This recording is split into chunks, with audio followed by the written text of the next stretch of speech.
Hello po mga kababayan, kamusta po kayong lahat? And once again, welcome back to another episode of Simply Talkies Vlog.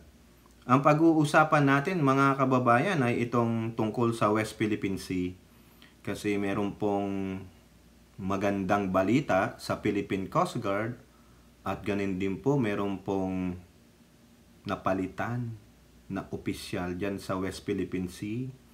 At ganun din po may pinag-utos ang ating Pangulo na gawin. At itong isang video na ipapanood natin sa inyo, ay baka maggalaiti kayo sa galit, no? Ewan ko. Ako nung napanood ko to, sarap basagin ng laptop eh. Pero bago tayo magpatuloy, tayo po ay magbibigay pugay at pasalamat sa lahat ng ating channel members, followers, subscribers, nagla-like at nagsishare ng ating mga videos, sa mga nagbi-video replay, sa mga nagsishare ng kanilang blessings through super chat, super stickers, and super thanks, sa mga katuwang natin dyan sa ating chat box during video premiere at sa comment section. The likes of Maricris Hernandez, Elora Liz, si Kai, si Tita Aurora sa kanilang mga grupo dyan sa Palawan, Zambales, at sa norte sa West Philippine Sea. Shout out po sa ating mga OFWs. Ingat po kayo palagi and shout out kay Ai Chang, kay Miyu, Kaluyal Wanabet, Kaluyal Senchang, kay Beth M, kay Mami B, Mami Peng, Maritel T, Mighty Baisa, Priscilla Acepcion, kay Malditang Lola, Mami Lou Parker, kay Jean Jagers, Virgie Pamposa, Simply Me Jenny, Luzana Nerpio, Ludi Pamilar, Berna Villapuerte, Marilyn De Peña, Gerlis Mascarenas na siyang nirekomenda ni Kaluyal Wanabet, Marilu Delpin at Linda Lim, kay Ilocana Kanak, Carclea Hatori, kay Ninita Umali, Nilda Arceo, kay sino pa ba? RN 2 Cents, Red, Danny Reynado, si Lorna Rafael, and Mohamed. Yun lang po. At yung mga sinusubaybayan nating mga vloggers, influencer, yung mga umaten po doon sa rally, no, ng Sara Resign, si Carclea, si DJ Byron Music Tabi, at si TV pala, sorry ha. DJ Byron Music and Topic TV, at si Direct Freddy, no? Sila po kasi yung mga wala doon. The rest nandun naman. Okay? So, eto po, unahin natin ito na good news. No? Philippine News Agency, PH, Japan, seal deal for 5 more Philippine Coast Guard patrol vessels. No? The Philippines and Japan Friday signed an agreement for the acquisition of 5 additional 97-meter class patrol vessels for the Philippine Coast Guard. 5 po ang i-acquire natin na Coast Guard vessels from Japan. Mahaba to, 97-meter. The procurement of multi-role response vessels will be financed by Japan, 64.38 billion yen, Japanese Official Development Assistance o yung ODA loan under the third phase of the Maritime Safety Capability Improvement Project for the PCG. Foreign Affairs Secretary Manalo and Japanese Ambassador to the Philippines, Kazuya Endo, signed the exchange of notes at the Department of Foreign Affairs office in Pasay City. On May 15, I visited a 97-meter class multi-purpose vessels and heard from Admiral Gaban about the rigors of the PCG operations, and we reaffirm the importance of deepening cooperation between Japan and the Philippines. Ayun po ang sabi. No? 5 to. Grabe.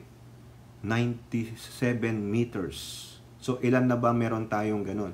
The PCG previously acquired 10 44-meter class and 2 97-meter class MRRBs under Japan and Philippines MSCIP Phase 1 and 2. So meron na palang 10 44-meter at 2 97-meter plus ito pang 5 97-meter.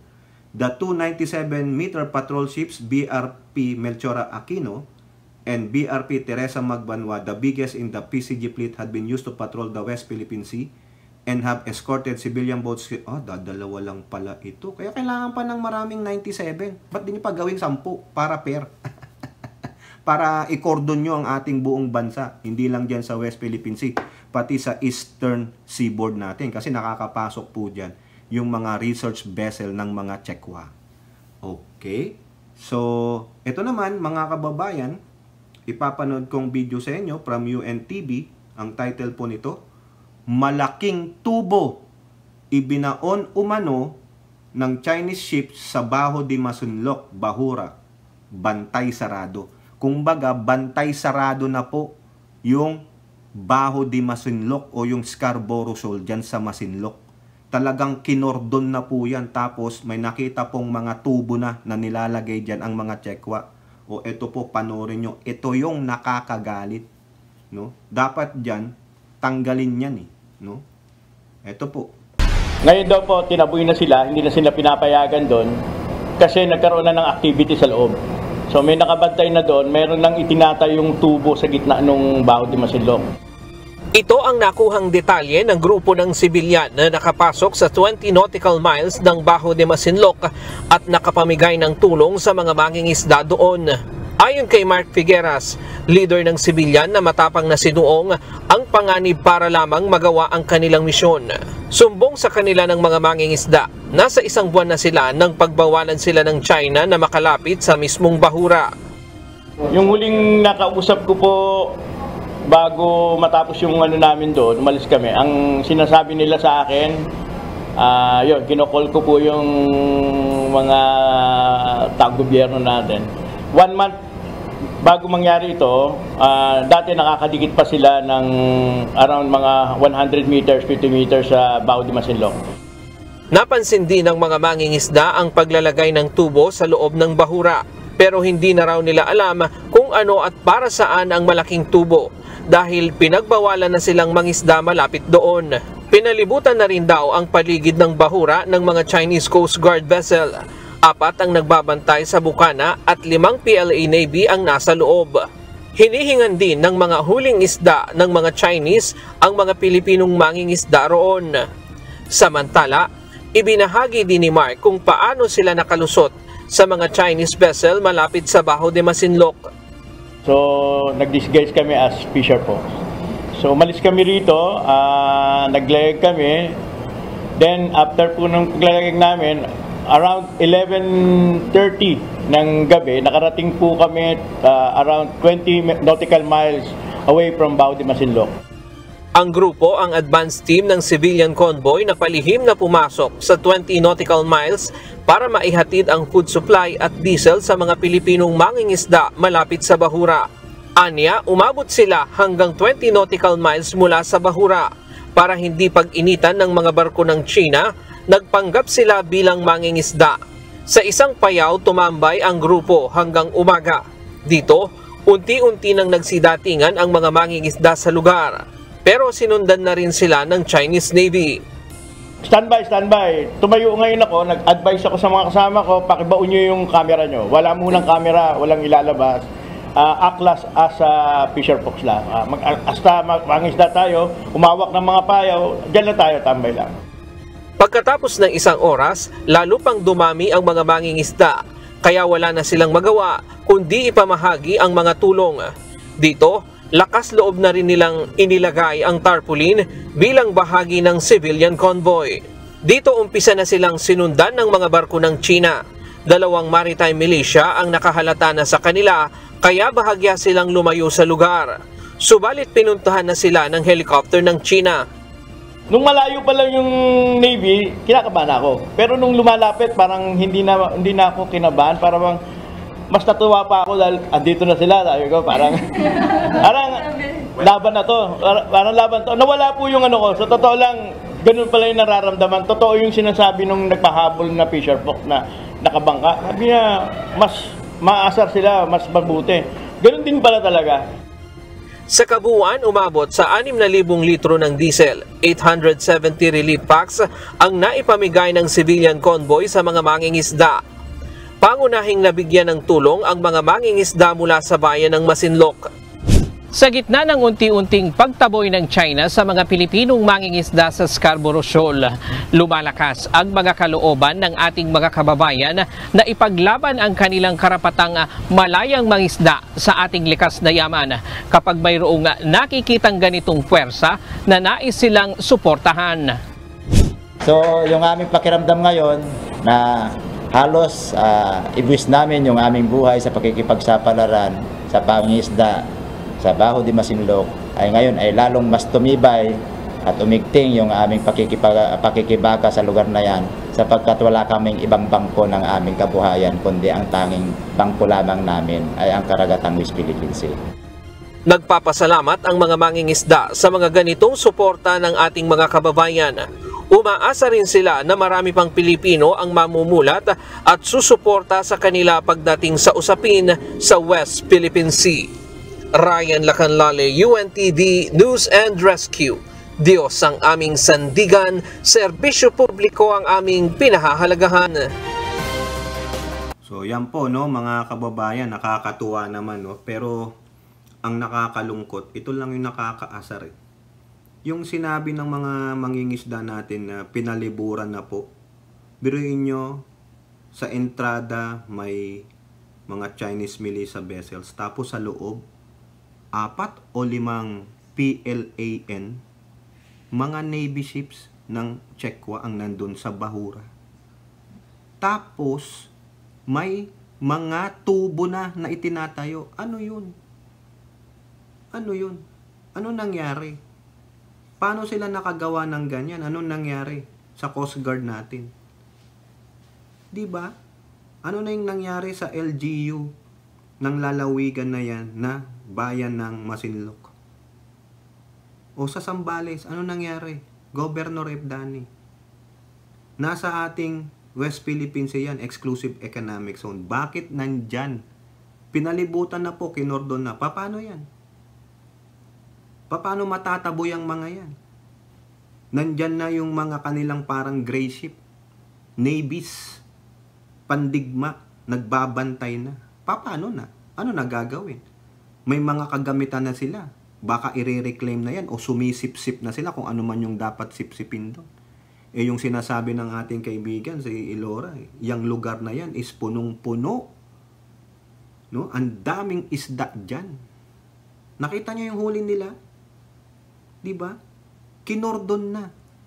Hindi na makapasok doon. Inangkin na sa loob mismo ng ating teritoryo. Sa ating exclusive economic zone. Wala silang karapatan dyan. Tayo dapat mauna dyan. Pero inagaw na nila. O anong gagawin ng gobyernong Marcos ngayon? No? Paano nyo mapapaalis yung mga yan? Nandun na sila eh. May mga gamit na. Anong itatayo nila dyan? Baka sisip-sip na sila ng langis dyan o gaas. Wala na. Kawawa na yung mga mangingisda kasi pag nasimulan na yan, walang nagtataboy, walang nagtataboy, walang nagpapalis. Saan napupunta tong mga mangingisda na sa taga Masinloc at Pangasinan? I-reach yan eh, yung lugar na yan. Sabi nga ni Elora, napakayaman yung Bahura na yan. Ano na? Pangulong Bongbong Marcos, tinatanong natin, ano nangyari sa Coast Guard natin? DOTR Secretary, Bautista, PCG, Gaban, ano nangyari? Paano kayo napalautan yan? Diba yan yung lugar na pinatanggal pa nga pinaputol ni Pangulong Bongbong Marcos yung kanilang mga floating barriers? O ano nangyari? After that, ano nangyari? Coast Guard, hindi nyo binantayan na hindi man lang kayo nagtalaga, stationary na lang dyan para hindi rin sila nakapasok. Eh ngayon, no, kinordon nila, sabi ng mga mangingisda, mangingisda nyo ang actual evidence. First hand account sila, nakikita nila. Eh kayo, nasaan ang Coast Guard? Where are you? Lagi na lang kayo napapalautan. Paano natin mapapalayas yung mga yan? Anong gagawin ninyo? May tubo na. May tubo na. Sumisip-sip na o baka, ayan, i-reclaim na. Gagawin na naman nilang base yan. Ano na? Biruin nyo, 4 o 5 PLAN, People's Liberation Army Navy nila, nandyan na, nakabantay. O how you gonna get rid of them? Diba? Too late. Wala. Ano nangyari? Ano nangyari? Diba? Dahil nga, sa kaka-debunk natin sa mga naratiba nila na may mga new agreement, new model, yun. Tama si Secretary Gibo Teodoro, yun. Napalautan tayo. Naagaw na, wala na. So, hindi na totoo ito. Kung totoo man yung sinasabi ng mga mangingisda na may tubo na doon, nandoon ang kanilang PLAN Navy ships, nandoon ang sangkaterbang militia vessels, nandoon ang Coast Guard nila. So therefore, hindi na totoo ito. Ha? Walang square inch na maagaw sa ating teritoryo. Ano ito? Pangulong Bongbong, ano na? 'Di ba? Kung totoo man yan, nandoon na sila, mahirapan na tayong paalisin yan kasi nandoon na yung kanilang navies. Napalibuto na, sabi ng mga mangingisda, na cordon na eh. Wala na. Hindi na totoo pala ito. Wala na eh. Paano nyo mapapaalis? Yun ang question natin. Atin yan. Ano nangyari? Ano magagawa ng international community dyan? Wala. Paano mapapalayas yung mga yan? Ano gagawin ninyo? Diba? Diplomasya na naman. Another diplomatic protest. Hindi nga sumusunod sa diplomatic protest itong mga to eh. Mga balahura yung mga yan, mga kababayan eh. Ano gagawin natin? Ha? Eto pa, yung iba nagdududa. Bakit daw nangyari ito? Sa malamang totoo yung sinasabi ng mga Chekwa, itong mga kapwa natin Pilipino na mga pro-China, tinutuyan nila ito. Ayan sa balita ng GMA News Online. Naalala nyo yan, si Westcom Chief Alberto Carlos? Tinanggal. Pinalitan siya. Ayan Rear Admiral Alfonso Torres Jr. replaces Carlos as Westcom Chief. Kasi ito pong si Carlos ang napapabalita na nagkaroon daw ng secret agreement sa new model dyan sa Ayungin Shoal. Ayan. Ang sabi lang nila, coincidence daw dahil nag-file naman na ng vacation daw tong si Carlos prior to that. Ito, biglang tinanggal. Ano nangyari? O baka assumption ng mga nila Roque, totoo. Totoo yung New Deal. Di ba? Ano nangyari? Nasaan na? Bakit nyo biglang pinalitan to? My God, Kaya tuloy, napupulaan tayo. Biruin mo, pinalitan bigla eh. Sabi daw dito, is an administrative decision of the AFP. Ayan, administrative decision. Kaya tuloy, nabigyan ng pagkakataon yung mga anti-PBBM na pulaan siya, 'di ba? Yun lang. Yan ang ginagamit ngayon ng mga anti-admin, bakit nyo biglang panilitan? So therefore, ang assumption, meron talagang new model. Tapos bigla tayong naagawan ng teritoryo, yung Scarborough Shoal. Wala eh. Kung totoo man po yung sinasabi ng mga mangingisda, kasi sila ang nakakakita doon sa Scarborough Shoal, na-cordon eh. Ano ginawa ng PCG? Wala. Ano ginawa ng Philippine Navy? Wala. Tulog sa kangkungan. Kaya nga napapalautan. 'Di ba? Mga tulongges. This is where your taxes are being spent. Ayun. Tapos, tulog. Naagawan na ng lupa. So therefore, i-junk na natin tong sinabi ng Pangulo. I-junk na natin. Wala na eh. Kung totoo man yan base na rin sa account na sinasabi ng mga mangingisda natin sa Scarborough Shoal. Pinalibutan na, nilagyan na ng Navy, may mga tubo nang nakatayo doon. So therefore, they already have the Scarborough Shoal. Paano nangyari yun? And how you gonna get rid of them? Is it too late to shoo them away? To say, hey, get out of here? And nandun na sila, nakabantay na ang Navy nila? Ala na. Ano rin ang responsibilidad ng LGU ng Zambales? Di ba? Wala. Pinamigay na lang. At what cost? Di ba? Kaya nga di ba may nagdemanda diyan na former senator kasi siya ang inaakasuhan na siya daw ang nagbenta nung shoal na yon. Ngayon, yari yung mga nag-akusa sa kanya. Yung video ni Tariela na hindi naman pala mapapatunayan na yung former senator. Saka kung siya man ang nagbenta nun, sana ang sasabihin doon sa gentleman's agreement, yung pangalan niya. Kaso ang binabanggit ng mga Chekwa sa gentleman's agreement about that is si Duterte. O, pero yung mga minions niya, si former senator ang sinisisi yun. Dinemanda sila. O, ngayon, isa pa yan na. O, tinanggal yung Westcom chief, si Carlos. Nagtayo na ng mga tubo doon sa Scarborough Shoal lang mga inchik. Wala na. Hindi na totoo yung sinasabi ni Pangulong Marcos na he will not allow a square inch. Hindi tayo maagawan ng territory. Naagawan na tayo ng territory. O eto pa ngayon, ang hamon ng Pangulo. Huwag mo nang hanapin yung supposed state Pangulo. Ang usisain mo na lang, ang asikasuhin natin, yung nagaganap ngayon sa Scarborough Shoal. How you gonna get rid of those? Atin yun eh. Sinabi mo eh, na hindi tayo maagawan ng teritoryo, square inch. Ano nangyari? There is more than a square inch. Diba? Sinabi ng mga mangingisda yun, napanood nyo sa video. Sinabi nila, yung mangingisda, yung lalaki nagsasalita, sinabi sa kanila, na nakakita na sila ng mga tubong itinatayo, nandoon ang 4 o 5 Navy ships nila, ilang Coast Guard nila, at ilang maritime, nakabantay, cordon, walang makapasok. So, anong gagawin? Paano na yan? Ngayon, ang hinahanap ni Pangulong Marcos, ito, tinanggal mo na nga yung Westcom chip, bakit ka pa magtatanong nitong tape na ito? Di ba, hindi nila ilalabas yan, kasi nakapesto na sila dun eh. Okay na sila eh. Huwag mo nang problemahin yan. Ang gawin mo na lang, expel them. It's your right. It's your responsibility na gawan mo ng action yan, maski na mailabas sila o wala, since they already nilabas na nila sa media through yung bibig nila, expel them. Di ba? Wag na to. So sabi niya lang dyan, Marcos asks, where's the tape of supposed agreement on South China Sea? He's looking for it. Now, do you think they gonna ilalabas nila? Hindi na, kasi nandun na eh. Ngayon, ilabas man o nila, wala nila yan, make an action, expel that officials. Bahalang Chinang magalit. Diba? Huwag mo nang hanapin yan. Wala na yan eh. Hindi ko po maintindihan mga kababayan. Ano pa hinahanap eh. Nahanapin. Kung gusto mo, expel mo na lang sa'yo. Karapatan naman natin yan bilang isang state, bilang isang receiving state, even though you cannot sue them, no, because of anti-wiretapping law, dahil may immunity sila as diplomat, and then use another Vienna Convention article na pwede mo silang i-expel. Ginagawa po ng ibang bansa yan. They expel the diplomats pag hindi makusuhan itong mga to kasi may immunity. Ngayon, concentrate on that shoal na inagaw na nila. Kasi sabi mo, walang square inch na maaagaw pa. Di ba?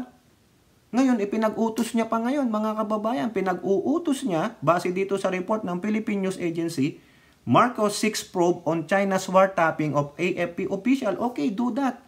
No? Kasuhan ng kasuhan na official na yan. Di ba? Kung lalabas yan, ang gawin mo, bayaan mo silang mag-imbestiga and then talk about how you gonna expel them sa ating bansa, yung mga diplomat na yan, kung mapatunayan nga merong ganyang wiretapping, and also priority natin na makuha natin yung Scarborough Shoal kasi nandoon na sila, nagtatayo na sila doon, may nangatubo na, base doon sa lalaki na interview. Ano gagawin ninyo? Diba? Uulitin ko. So kung sinasabi niya, walang square inch na maagaw, naagaw na eh. Natulog ba tayo sa pansitan? Pangulong Bongbong Marcos, nasaan ang Coast Guard, nasaan ang Navy natin? Paano nakapasok doon? Paano tuluyang nakapasok? Dinaig tayo ng mga inchik sa strategy? Ni hindi makapagbantay ng 24/7 ng isa man lang na Coast Guard ship maski na maliit yung 44 meters mo. Di ba sabi mo kumuha kayo ng 10? Nasaan na? Siguro may iba pa naman kayong Coast Guard vessels dyan na pwede lang italaga doon. Para kung may papasok doon, i-report nyo, issue away nyo sila. Di ba? Wala yata kayong water cannon din eh. Ano nangyari? So hanggang kwento na lang tayo, hanggang diplomatic protest na lang. Ayan ang pinagbabasahihan ko nitong lintaya ko kay Pangulong Bongbong Marcos is yung sinabi nung nasa atin ito. Dahil yan ang sinabi ng mga mangingisda kasi ang mangingisda, sila ang first hand account doon. Baka nini-news blackout yan, hindi pinapaalam sa atin. O ngayon, ang naglabas itong atin ito, pasalamat tayo sa atin ito, mga convoy o emboy, na nagpunta doon, nalaman nilang nangyayari, o ano na. Wala. Agaw na. Ang tapang-tapang pa natin, putulin yung kanilang floating barriers. After that, hindi naman pala binantayan. Wala rin. Binalik lang. Dinagdagan pa ng mga gray ships nila. Wala. Apat na PLA Navy. How you gonna shoot them away? How you gonna say, hey, turn back. This is ours. Wala. Hindi alis din yan. Hindi papatinag din yung mga yan. O paano na? Ano nang gagawin natin, Pangulong Bongbong? DND chip, AFP chip, Westcom. Ano na? Ha? Sambales LGU. Ano na? Nawalan na naman tayo. Ha? Nawalan na naman tayo ng teritoryo. Naagaw na naman sa loob ng ating exclusive economic zone. Tatanong lang ha, kasi at least pinakita ko sa inyo sino yung nagsabi nun. Sa mismong Bahura na, sa shoal na yun, Scarborough Shoal, may tinatayo na silang mga tubo. Pero kayo hindi nyo alam? Wala kayong balita? Hindi nyo pinapaalam sa taong bayan? Ano? Nini-news blackout ninyo? Nasaan ang transparency? Ipinaglalaban nga natin eh. Tapos kayo, hindi nyo man lang sabihin, huy, wala na yung Scarborough Shoal, tumigil ka na dyan, Tokis, nawala na yan. Diba? Kung totoo man yan, diba nakakaiyak yan? Rich ang Bahura na yan. Kaya tinambayan eh. Pero hindi nakita ng ating Coast Guard yan. Hindi nakita ng Navy natin yan. Wala kayong pakialam sa kabuhayan ng mga mangingisda dyan sa Sambales. Putang ina. Palibhasa kayo, sumasahod kayo. Itong mga mangingisda natin, pag yan talagang naitayo na, na-struktura na, ano gagawin sa mangingisda natin? Bawal na kayo dito. Amin na to. Di na kayo pwedeng mangisda dito. Di ba? Dapat imbestigahan din kung sino talagang nagbenta niyang Scarborough Shoal na yan. Nakakagilin, nakakagalit. Biruin nyo. Ang yabang-yabang nyo, pinangalandakan nyo sa mundo na kaya nyong putulin yung barrier hanggang putol lang pala kayo. After that, wala, ningas kugon. Kasi bukas na lang, manyana habit. Masipag naman kaming mga Pinoy, pero wala kayong agap. Ang mga inchik, maaagap. Tapos, ngayon nyo lang i-improve ang inyong mga Coast Guard, ang inyong AFP. Anong ginawa ng mga previous administrations ninyo? Diba? Hindi pinahalagahan kasi wala, tubig lang naman yan. Wala tayong makukuha dyan. Sabi nga natin, water is life po. Nandun ang buhay ng mga mangingisda. Hindi lang taga Sambales ang nangingisda dyan. Karatig lugar, mga taga Pangasinan, Asinggan. Sabi nga nila, di ba? Ano na? Wala. Saan mangingisda yung mga yan? Tatakbo sila ng Palawan, napakalayo. Di ba? Saan? Napakayaman ng Bahura na yan. Napag-aralan na yan. Bakit ang Coast Guard hindi napag-aralan yan? Incompetent na mga stupido. O tapos si Tariela, hindi man lang sinasabi sa atin yan. Puro dibang siya sa naratiba ng Global Times. Doon siya nakapokus. Yung pala, napalautan na sila. Ano, Tariela, nasaan ang yabang mo ngayon? Bakit hindi mo i-debunk yung sinasabi ng lalaki doon nang nagsalita sa ulat ng UNTV? Yung isa sa convoy nung atin ito. Ba't hindi nyo ma-debunk yun? Na pinalibutan na ng Chekwa ang Scarborough Shoal. Nandoon ang kanilang navies, nandoon ang coast guards nila, at binabantayan yung mga gumagawa ng istruktura doon sa mismong Bahura. Sabi, di ba? Nakakita yung mga kababayan natin na may mga tubo ng itinatayo at present, tinatrabaho na, tinatayo na. O ngayon, ano nangyari?